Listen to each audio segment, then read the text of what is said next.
The key message of this video is that in all patients in which there is an indication for DXA measurement of their bone mineral density, there is also an indication for DXA combined with VFA, or vertebral fracture assessment.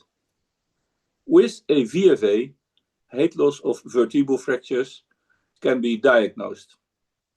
My name is Willem Lems, a professor in rheumatology in Amsterdam, the Netherlands.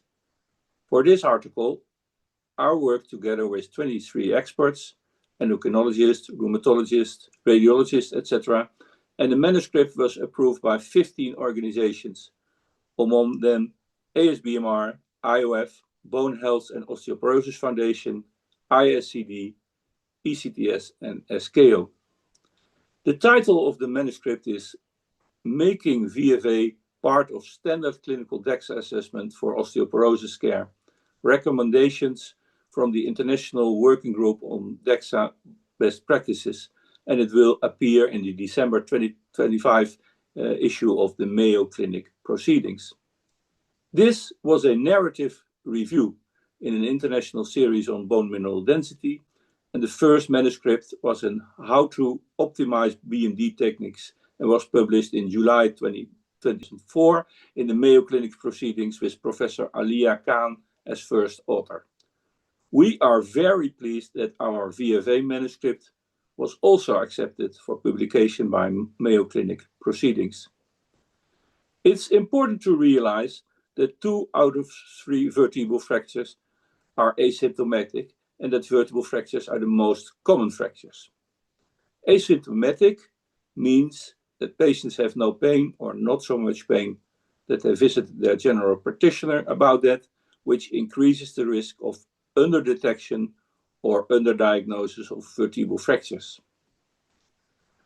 The consequences of missing a diagnosis of vertebral fracture are: vertebral fractures are strong predictors of new vertebral and new non-vertebral fractures. The fracture risk is roughly doubled. The finding of previously unrecognized vertebral fractures may change diagnostic classification and estimation of fracture risk. And pre-existing vertebral fractures may influence the choice of initial treatment or treatment sequence. For instance, the start of anabolic therapy instead of anti-resorptive therapy. And finally, a baseline vertebral fracture assessment is useful to monitor patients who subsequently develop severe back pain, because it's the only way to discriminate between a prevalent vertebral fracture, and that means no change in drug therapy, or a new vertebral fracture, which might be an indication for switching to another drug. There are several scoring methods for diagnosing a vertebral fracture. We describe the ABQ and the Jennett method. While grade 1 vertebral fracture means 20 to 25% height loss, a grade 2 fracture means a height loss between 25 and 40%, and more than 40% height loss is a grade 3 fracture. In our manuscript, we defined a vertebral fracture grade 2 or more as clinically relevant, which means that, for instance, in a postmenopausal woman with a T-score of -2 and no diagnosed vertebral fracture on imaging or no vertebral fracture assessment performed, you usually not start with anti-osteoporotic drug treatment. While in the same patient with a T-score of -2 and also a vertebral fracture grade 2 or more, the fracture risk is much higher, and starting anti-osteoporotic drug therapy might be indicated. The advantage of VFA above conventional radiography are that the VFA has much less radiation, and the measurement can be done in the same setting as the DXA, while conventional radiographs need a separate appointment, sometimes on another day. However, the accuracy from conventional radiographs is somewhat better, and that's the reason that only vertebral fractures grade 2 and 3 and not 1 are regarded as clinically relevant. We describe what to do in which there is no access to VFA in your hospital.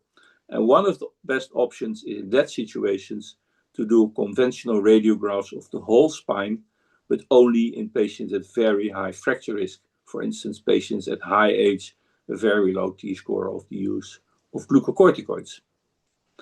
In some situations, other techniques might be indicated, such as CT scan or MRI. For instance, when there is doubt about the malignancy, or it's needed to differentiate between a recent vertebral fracture or an earlier prevalent vertebral fracture.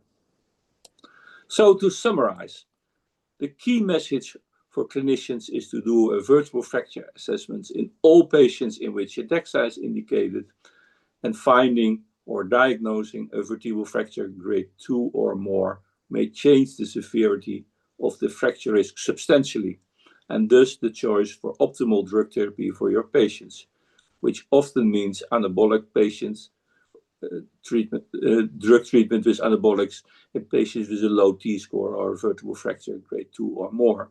We invite you to read the full article appearing in the Mayo Clinic Proceedings for more detailed information. Thank you for your attention. We hope that you found this presentation from the content of our website valuable. Our journal's mission is to promote the best interests of patients by advancing the knowledge and professionalism of the physician community. If you are interested in more information about us, our homepage is www.mayoclinicproceedings.org. There you will find access to information for our social media content, such as additional videos on our YouTube channel, www.youtube.com Mayo Proceedings, or journal updates on Facebook, www.facebook.com Mayo Clinic Proceedings. You can also follow us on X, formerly known as Twitter, available at Mayo Proceedings. More information about healthcare at Mayo Clinic is available at www.mayoclinic.org. This content is copyrighted by Mayo Foundation for Medical Education and Research, published by Elsevier Incorporated. All rights are reserved, including those for text and data mining, AI training, and similar technologies.